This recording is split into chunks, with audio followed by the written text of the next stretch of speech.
You know how sometimes you wake up in the morning and the first thing you hear is that one peculiar voice in your head telling you to Be depressed.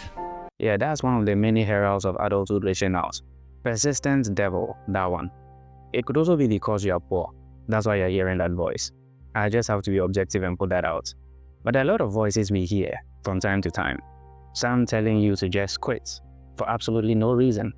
Others telling you that the many efforts and the sacrifices you're putting into ensuring your own future won't be worth it. Encouraging you to quit on yourself. And you absolutely shouldn't quit on yourself. I'm just finding out there's this thing called quarter life crisis. I found out like 2 weeks ago. It's kind of like a mix of depression, confusion, and self-doubt, self-thought in your mid-20s to early 30s. A lot of people go through this rather normal phase of their lives thinking there's something wrong with them up here. And that's not the case a lot of the time. This period is very necessary to prepare you for the next chapter of your life. It's life's way of asking you if you truly want what you think you want. It's kind of like a struggle, between your mind and your heart to finally agree on what is most important for you moving forward. And that's why you may feel confused. And so yes, it's a period of doubt, but it is necessary doubt, if that makes any sense. Doubt is what creates room for faith to grow. If you have doubts in certain dreams you have, you are left scrutinizing said dreams. And once you've overcome your doubts concerning those dreams, your drive to pursue them heightens because now you are sure this is really what you want, right? And so doubt in this context is like fertile ground for faith to grow.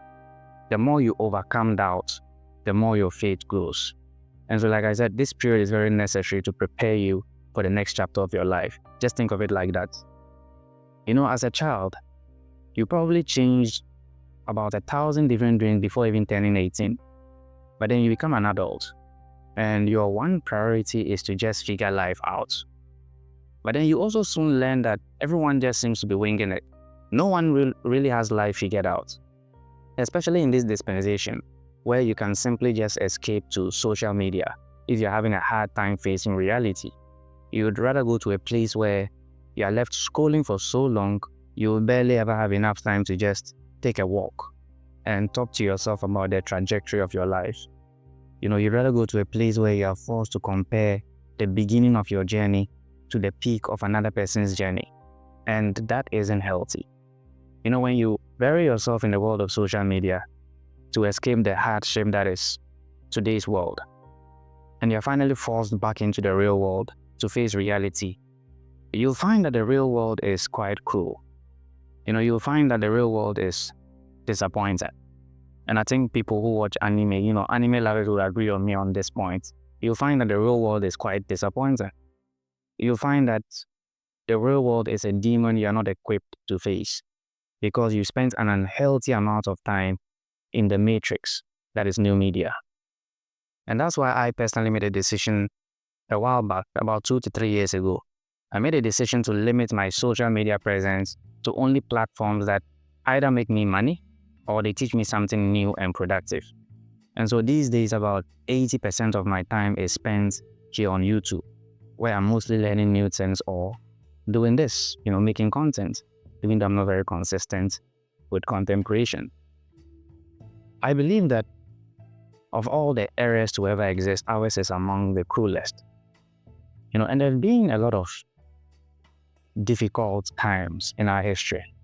There are those people that lived during the time of the First and Second World War, those that lived through the Spanish flu. There are people who lived through eras that had pandemics that were even crueler than the COVID-19, and they survived through it all. But I believe our era is definitely amongst the cruelest because of our many advancements and the kind of access we have to certain things that we shouldn't have, even at a very young age, the kind of exposures and healthy exposures that we have to certain technologies and platforms that we shouldn't be on. It is quite cruel. But I also believe that it can be the most magical and the most beautiful if we go about life right. If we keep on learning and leaning forward amidst all the distractions, and there are a lot of distractions out there, amidst all the confusion, and amidst all the struggles. And speaking of struggles, you know how they always say there's light at the end of the tunnel, to mean that there's joy and rest at the end of our struggles. But that all depends on the type of tunnel you find yourself in, doesn't it? I mean, if you find yourself in a sewer canal, then there's definitely shit waiting for you at the end of that tunnel, not light. You know, there are even tunnels that lead to oblivion, like black hole tunnels. They lead to places that even light can't escape. And here's my point. Some struggles or some tunnels don't lead to the light. Some struggles don't lead to joy. Or some tunnels may lead to a light that look a bit questionable. And a friend sent me this meme about 3 months ago.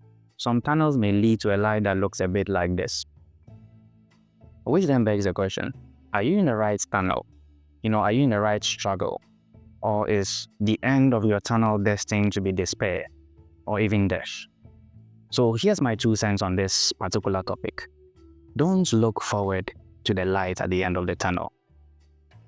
If you're adulting right, then joy should accompany you on your journey to the end of this figurative tunnel.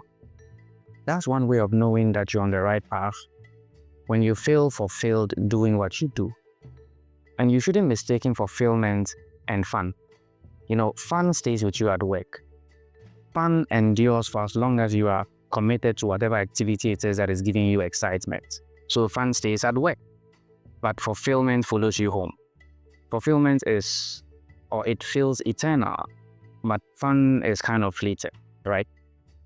So that's one way of knowing that you're on the right path, when you feel fulfilled doing the things that you do. And yes, all this may mean sacrificing time on something unpleasant but worthwhile in the short term, so that you can one day afford to embark on your journey to the end of this figurative tunnel, on your journey through life. And whoever said the tunnel has an end? For me, vanity is embarking on a journey to a destination of perceived joy, all the while embracing misery.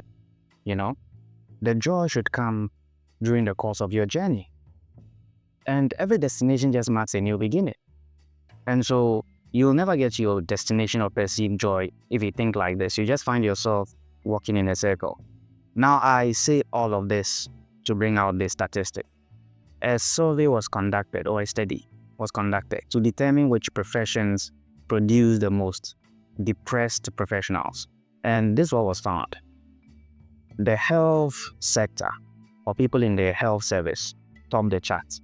And this was followed by social care, and then the creative professionals, and then at number 4 was legal professionals. And I believe this tells us a couple of things. For one, don't sacrifice your dreams on the altar of prestige or fame. You should learn to guard your dreams jealously. Don't live your life, or don't spend your life living someone else's dream, no matter who they are. They'll die one day, they'll be gone. And you will remain, and you will suffer.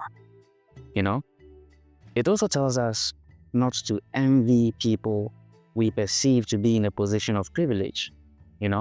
Don't look at someone else's situation and think they have it better off than you. Because for all you know, they're having a harder time than you are in their so-called position of privilege or fame, right? And so don't envy others. Look within. Look at your own circumstance, look at your own life, and figure out how you can bring joy into your own life, right? Keep on pursuing the things that bring you happiness, and keep on improving yourself as the years advance. Focus on your own happiness and stop looking elsewhere. Stop getting distracted by what you think other people are going through. I believe this also tells us to make sure that our bread doesn't come from our ability to satisfy the insatiable appetites of people in society. When you yourself are not even full, when you yourself are hungry, your worth shouldn't come from your ability to help others, right? But by the balance you are able to strike between self-service, serving yourself first and foremost, and serving others. That's where your worth comes from. And so, for example, don't make music If you were born with a spatula in your hand, merely because the people around you believe you have a gifted voice. If you were born with a spatula in your hand, go find a kitchen. Go find your purpose. If you were born with a toolbox in your hand, don't abandon it for a stethoscope, merely because it would make your father proud. If you were born with a toolbox in your hand, go fix engines, not human bodies. Find where you truly belong. You owe it to yourself. And it doesn't really matter how old you are. It is never too late for you to find your purpose. It's never too late. And if no one around you really believes in you, believe in yourself. I believe in you. So go out there and make it work for yourself.